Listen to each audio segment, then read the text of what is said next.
मजलिस-ए-इत्तेहादुल मुस्लिमीन का एक नेता, एक लीडर लगातार कंटिन्यू बोल रहा है, लगातार सोशल मीडिया पे लिख रहा है, लेकिन समाजवादी पार्टी का कोई नेता लिखने के लिए तैयार नहीं है। कलेक्ट्रेट पर जाकर अपने जिला अधिकारी से मिलकर एक मेमोरेंडम देने के लिए तैयार नहीं है। आखिर चापलूसी, आखिर ये दलाली, आखिर ये दरी बिछाना, ये कुर्सी बिछाना किस लिए है? शर्म से डूब कर मर जाना चाहिए समाजवादी पार्टी के नेताओं को। आजम खान साहब की वजह से समाजवादी पार्टी को वोट मिलता है। आज आजम खान साहब बुरी से बुरी जिंदगी गुजार रहे हैं, लेकिन कोई समाजवादी पार्टी का नेता बोलने के लिए तैयार नहीं है। सोशल मीडिया पे अगर लगातार कोई आवाज को बुलंद कर रहा है, ट्विटर पे लिख रहा है, ट्विटर पर हैशटैग चला रहा है, तो मजलिस-ए-इत्तेहादुल मुस्लिमीन का पदाधिकारी है, मजलिस-ए-इत्तेहादुल मुस्लिमीन का कार्यकर्ता है, जो लगातार सोशल मीडिया पे आजम खान साहब के लिए लिख रहा है, आजम खान साहब के लिए बोल रहा है। वरना कोई समाजवादी पार्टी का नेता, समाजवादी पार्टी का पदाधिकारी आजम खान साहब के मुद्दे पर बोलने के लिए तैयार नहीं है। आखिर कौन सी वजह है जो समाजवादी पार्टी का कोई नेता नहीं बोल रहा है? आखिर कौन सी वजह है कि अखिलेश यादव खामोश बैठे हुए हैं? बताएं मुसलमानों को। मुसलमानों के वोटों से सत्ता की कुर्सी पर बैठते हैं, मुसलमानों के वोटों से सत्ता की कुर्सी पर बैठने का ख्वाब देखते हैं, 2022 में सरकार बनाने का ख्वाब देख रहे हैं, लेकिन आजम खान साहब के मुद्दे पर बोलने के लिए तैयार नहीं है। याद रखिए समाजवादी पार्टी के नेताओं, और याद रखिए समाजवादी पार्टी के लीडर, और ये जितने भी जुम्मन समाज के लोग हैं, ये मेरी बात को याद रखें। 2022 में होने वाले विधानसभा चुनाव में मुसलमान समाजवादी पार्टी को अपने वोटों से जवाब देगा, और यकीनन ये नौजवान, ये मुसलमान आज मजलिस-ए-इत्तेहादुल मुस्लिमीन के साथ खड़ा है, आज ओवैसी साहब की आवाज से आवाज मिलाने के लिए तैयार है। आजम खान साहब के मुद्दे को लेकर मुसलमान नाराज है, और मुसलमान देख रहा है अखिलेश यादव की तरफ, और देख रहा है समाजवादी पार्टी की तरफ, और सोच रहा है कि ये लोग कब आवाज उठाएंगे, लेकिन ये लोग आवाज उठाने के लिए तैयार नहीं है। क्यों नहीं उठा रहे आवाज? क्या वजह है आजम खान साहब के लिए आवाज न उठाने की? क्या वजह है सोशल मीडिया पर ना लिखने की? अगर हम लिखते हैं, अगर हम बोलते हैं, तो कहते हैं बीजेपी को फायदा हो जाएगा। वाह, आजम खान साहब के लिए आवाज उठाने पर बीजेपी को फायदा हो जाएगा? किस चीज का डर है अखिलेश यादव जी? किस चीज का डर है समाजवादी पार्टी वालों? मुझे बताइए किस चीज का डर है आप लोगों को? आजम खान साहब के लिए बोलने के लिए तैयार। वोट चाहिए मुसलमानों का, वोट चाहिए मुसलमानों का, लेकिन मुसलमानों के मसाइल पर बोलेंगे नहीं। मेरा ये सवाल है समाजवादी पार्टी वालों से, एनआरसी पे क्यों नहीं बोले? जब नागरिकता कानून लाया जा रहा था, तो क्यों नहीं बोले एनआरसी CAA पर? मेरा ये सवाल है आजम खान साहब के चाहने वालों से, और समाजवादी पार्टी के चाहने वालों से, अखिलेश यादव के चाहने वालों से, कि जब ट्रिपल तलाक पे बिल पास हो रहा था, तो आपका लीडर क्यों नहीं बोला? समाजवादी पार्टी क्यों नहीं बोली? मॉब लिंचिंग पर मुसलमानों को, बेकसूर मुसलमानों को मारा गया गाय के नाम पर, एक जानवर के नाम पर, समाजवादी पार्टी का कोई नेता क्यों नहीं बोला? अरे बताइए ना, क्यों नहीं बोलते? मुसलमानों के मिल्ली मसाइल पे नहीं बोलेंगे, मुसलमानों के मसाइल पे नहीं बोलेंगे, लेकिन मुसलमानों का वोट चाहिए, मुसलमानों के वोटों से सत्ता की कुर्सी चाहिए, लेकिन मुसलमानों के मिल्ली मसाइल पर नहीं बोलेंगे। ये बड़ा दोगलापन है। 2022 में होने वाले विधानसभा चुनाव के लिए आप सॉफ्ट हिंदुत्व राजनीति कर रहे हैं। आप समाजवादी पार्टी का 7% वोट, यादव वोट बीजेपी में ट्रांसफर हो चुका है, लेकिन मुसलमानों के वोटों से सत्ता की कुर्सी पर बैठना है, मुसलमानों के मसाइल पे बोलना नहीं है। कांग्रेस जैसी पार्टी जिसका कोई वजूद यूपी के अंदर नहीं है, प्रियंका गांधी को उतारकर अपनी डूबती नैया को बचाने की कोशिश कर रहा है। मुसलमान सेकुलरिज्म का बोझ कांग्रेस के साथ ढोएंगे।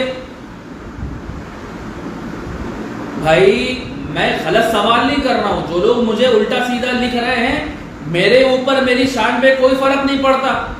जितने भी समाजवादी और कांग्रेस के लोग कमेंट्स में गालियां लिखिए या कुछ भी लिखिए, कोई फर्क पड़ने वाला नहीं है। मैं बोलता हूं वहां पर, अब बोलता रहूंगा। मेरा छोटा सा सवाल ये है कि जो लोग मुसलमानों के वोटों से सत्ता की कुर्सी पर बैठने का ख्वाब देखते हैं, मेरा उनसे सवाल यह है कि मुसलमानों के मिल्ली मसले पर खामोश क्यों बैठते हैं? क्या पार्लियामेंट में आप लोग मौजूद नहीं है? क्या विधानसभा में आप लोग मौजूद नहीं है? अगर आज हम वीडियो के माध्यम से या सोशल मीडिया के माध्यम से मुसलमानों के, दलितों के मिल्ली मसाइल पर बोलते हैं तो आप लोग कहते हैं बीजेपी आ जाएगी। अफसोस का मकाम है और बहुत ज्यादा अफसोस का मकाम है। आजम खान साहब के मुद्दे पर समाजवादी पार्टी का स्टैंड मुसलमानों के लिए कलंक है। अगर मुसलमान जी शऊर है, अगर मुसलमानों में थोड़ी सी भी अक्लमंदी है तो मुसलमानों को सोचना होगा, समझना होगा और इन सेकुलर जमातों का बाइकाट करना होगा जो आपके मसले पर, आपके मसाइल पर खामोश बैठते हैं। 2022 का विधानसभा चुनाव आ रहा है। अब यही लोग कौम के तीतर उतारे जाएंगे, कौम के तीतर, काले काले तीतर उतारे जाएंगे। समाजवादी भी उतारेगी, बसपा भी उतारेगी, कांग्रेस भी उतारेगी, चंद्रशेखर की पार्टी है वो भी उतारेगी, अरविंद केजरीवाल की जो पार्टी है वो भी उतारेगी और मुसलमानों के दरमियान में भेजेगी कौम के तीतरों को और कौम को वरगलाने की, कौम को बांटने की, कौम का वोट खींचने की पूरी कोशिश की जाएगी। पूरी कोशिश की जाएगी कि मुसलमानों के वोटों को बांटा जाए। आप ये बताइए, आप ओवैसी पर इल्जामात लगाते हैं ना। मेरा सवाल है, समाजवादी पार्टी में मुसलमानों का वोट जाएगा, बसपा में जाएगा, कांग्रेस में जाएगा, लोकदल में जाएगा, मुसलमानों का वोट जो चंद्रशेखर की नई पार्टी लॉन्च हुई है, इसका अभी कोई संगठन नहीं है, उसमें जाएगा, अरविंद केजरीवाल जिसकी यूपी में कोई संगठन नहीं है उसमें जाएगा और इल्जामात का सारा ठीकरा ओवैसी साहब पर छोड़ा जाएगा कि बीजेपी को जिताने के लिए और बीजेपी को यूपी के अंदर सत्ता की कुर्सी दिलाने के लिए ओवैसी का हाथ है। अरे जरा गौर तो करिए कि मुसलमानों का वोट सब जगह बटेगा और इल्जामात ओवैसी साहब पे फोड़े जाएंगे, इल्जामात का ठीकरा ओवैसी साहब पर फोड़ा जाएगा। जरा गौर करने की जरूरत है। मुसलमानों अपने अंदर सियासत में शऊर पैदा करिए।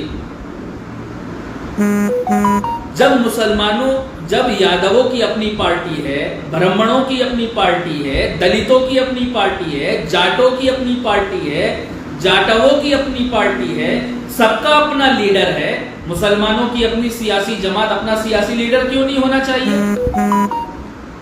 क्यों नहीं होना चाहिए? वक्त के हालात को समझिए। जो पार्टी अखिलेश आजम खान साहब के लिए नहीं बोल रही है वो मुसलमानों के लिए कैसे बोलेगी? जो पार्टी आजम खान साहब के मुद्दे पर खामोश बैठी हुई है वो मुसलमानों के मुद्दे पर कैसे बोलेगी?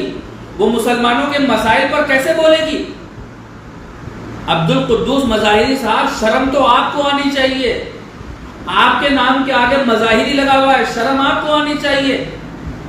हम मुसलमानों से बात कर रहे हैं, हम मुसलमानों के मसाइल पे बात कर रहे हैं, लेकिन आप जैसे लोग, शर्म आनी चाहिए। मज़ाहिरी, आप मज़ाहिरी अपने सामने लगा रहे हैं। उलमाओं को, मसाजिद के अइम्माओं को, मदारिस के जिम्मेदारों को, कौम के रहनुमाओं को स्टैंड जागरूक होने की जरूरत है। मौलाना सलमान नदवी साहब ने अपना स्टैंड साफ कर दिया है कि वक्त की जरूरत है कि ओवैसी साहब को सपोर्ट किया जाए, वक्त की जरूरत है कि ओवैसी साहब के साथ चला जाए। जब आपके मुद्दे पर, आपके हर मुद्दे पर ओवैसी साहब बोलते हैं तो आपका वोट ओवैसी साहब को क्यों नहीं जाना चाहिए?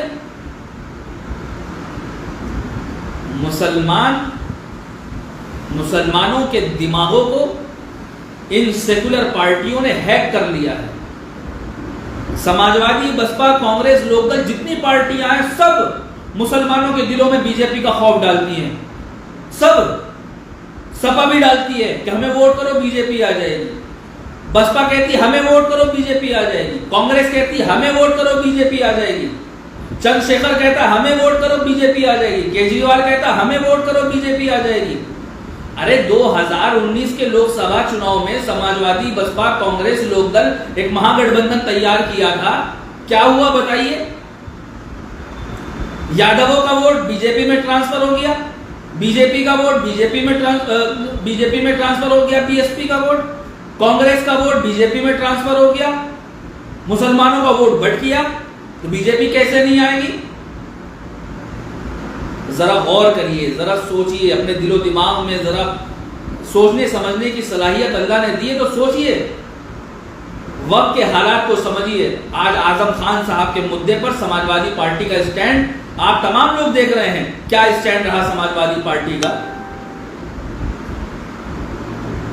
लिखते रहिए, आपको जो लिखना है आप गालियां लिखिए, मुझे कुछ भी लिखिए, आप कुछ भी लिखते रहिए, लेकिन हम सोशल मीडिया से आवाज उठाते रहेंगे आजम खान साहब के लिए, बोलते रहेंगे, लिखते रहेंगे, लेकिन समाजवादी पार्टी का असली चेहरा लोगों के सामने आ चुका है। लोग समझ रहे हैं, लोग जागरूक हो रहे हैं। 2022 के होने वाले विधानसभा चुनाव में इंशाल्लाह मुसलमान बहुत अच्छी तरह जवाब देने के लिए तैयार है। आप तमाम लोग अपनी जमात को तैयार करिए, अपनी क़यादत को मजबूत करिए, अपनी लीडरशिप को तैयार करिए। और एक बार फिर मैं अपने सऊदी में रहने वाले, गल्फ में रहने वाले तमाम दोस्तों को ईद उल अज़हा की पुरखुलूस मुबारकबाद